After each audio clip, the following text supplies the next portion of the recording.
শাহ মোহাম্মদ শাহিদ মিয়া, আমি এখানের স্থানীয় এবং মসজিদেরই কাদিম, মাজারের কাদিম। আমরা এখানে এই হলো পরিচয় আমার। আমরা মসজিদটা এটা আমরা পুরানো হলো 700 বছর আগের পুরাতন মসজিদ।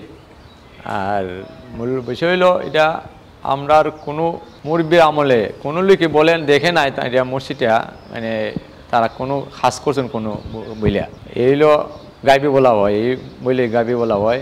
এটা এই এমনি কিছু ইয়া ছিল, এই গাছ বিরিকা আসলে কিছু, এগুলা জঙ্গল আছিল কিছু, মানুষে আমরা এখানে মুসলমান যারা তারা সাফ সাফা করছেন, এই আবাদ কিছু পরিষ্কার করছেন এই বলে আর কি।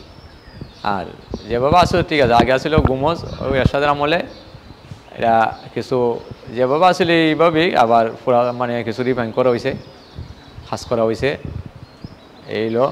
আর এখানে শাহমুদুল ইসলামিন আসুন, মানুষ অনেক সাংবাদিক অনেকেই অনেক দূরান্ত থেকে অনেক নিয়ত করে এখানে আসে, নিয়ত করিয়া এখানে অলির দোয়ায় এখানে অনেকেই অনেক আশা পূরণ হয় আল্লাহর উসিল্লা করে, অলির উসিল্লা করে বলে।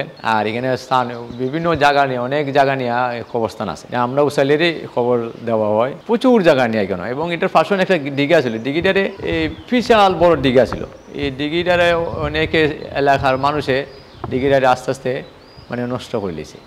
এটা যার যে ওই স্থান মনে হয় আগে এটা এই ওটাই এটা নষ্ট হয়েছে। দিঘি বড়, অনেক বড়, প্রচুর বড় দিঘা ছিল। মনে ওইটাও আছে কিছু গাছ বিরিক লাগাইছে মানুষ, অনেক এই গার্ড করলিছে। দিঘিটা বিশাল বড় দিঘা ছিল, এটা এই মসজিদেরই লাগা ছিল। এটা অনেকে এটা ওই আগের যে জরিপের সময় এটা মনে হয় তারা উঠাইছে, ওটাই এটা মানে তারার আওতায় নিছে। আমি এখানে আমার বয়স 45 বয়স হইব, আমি এখানে আসি, এখানে চলাফেরা করি। এখানে আমরা একটা শাহমুদুল ইসলামের একটা উরস হয় মাঘ মাসের 23 তারিখ, উরস মিলনমালা বসে, মানুষ বিভিন্ন মানুষের প্রচুর মানুষ আসে। এটা আমরা এখানের দায়িত্ব আমরা খাদিম যারা আছি এখানে আমরা এখন আগে আসলে 5টা ঘর এখন বিভিন্ন ঘর হয়েছে, তারাই এখানের পরিচালনা করবে। এই জায়গাটা স্থান, এখানে আমরা খাদিম হিসাবে এই জায়গাটা আমরা আগেও করছি এবং পরবর্তীতে আমরাই এটারে দেখুন করণ লাগে। এখানে প্রতিদিন শতক মানুষ বা আসে এখানে মাঝে দেখার জন্য, প্রতিদিন বিভিন্ন জায়গা থেকে, ঢাকা, সিলেট, বিভিন্ন এলাকা থেকে এখানে আসেন, নিয়ত করে আসে। এটা অলির উসিলা একা হয়তো আল্লাহ এইগুলা হয়তো নিয়ত করে আসেন, তারা পালন করে। আমি এই মসজিদ সম্বন্ধে জানি, আমার পূর্বপুরুষের কাছ থেকে শুনছি। এই মসজিদ মোগল আমলের আজ থেকে প্রায় 700 বছর আগের পুরনো মসজিদ। এটা হবিগঞ্জ সদর 6 নং রাজুরা ইউনিয়নের অন্তর্ভুক্ত শঙ্করপাশা গ্রামে অবস্থিত মসজিদটি। এই মসজিদে আপনার সারা বাংলাদেশের মানুষ আসে, বিভিন্ন জেলা থেকে আসে, বিভিন্ন বিভাগ থেকে আসেন। ওই মসজিদ গাইবি নামে পরিচিত, ঐতিহাসিক মসজিদ। ওই মসজিদ দেখার জন্য বিভিন্ন স্থান থেকে, বিভিন্ন জায়গা থেকে পর্যটক বৃন্দরা আসেন দেখার জন্য।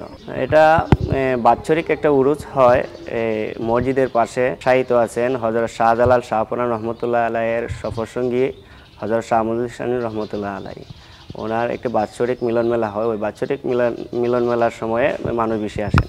ওনারা নিয়ত করে আসেন, পুরনো মসজিদ, ঐতিহাসিক মসজিদ, নিয়ত করে আসেন, নিয়ত পূরণ হয়, আল্লাহ তাআলা কবুল করেন। ওই পুরনো মসজিদে নামাজ পড়লে নিয়ত কবুল হয়, মানুষ এই বিশ্বাসে আসেন। আমরা তো জানি এটা মানে আহমদ মুস্তফা সাল্লাল্লাহু আলাইহি সাল্লামের যুগের, যে সময় নবী ওলি বা পয়গাম্বরের যুগ ছিল, এই সময় নবী ওলি আয় নাই, মানে আহমদ মুস্তফা সাল্লাল্লাহু আলাইহি সাল্লামের যুগের ঘর এটা। তখনকার বাদশা ছিল, মানে পূর্ব ভারতের বাদশা ছিল শেখ সুলতান আলাউদ্দিন হোসেন শাহ বাদশা। ওনার তাবেনে গিয়া এটা প্রচারক হয় আর কি। পুরাতন মানে যেমন মোগল আমল থেকে এটার দায়িত্ব মানে ছিল আমার বাপ শেখ সৈয়দ আঞ্চলি শাহ, ওনার নামই আছে এই মসজিদের পিঠাটা। আমার নাম কারি মোহাম্মদ ফজলুল হক।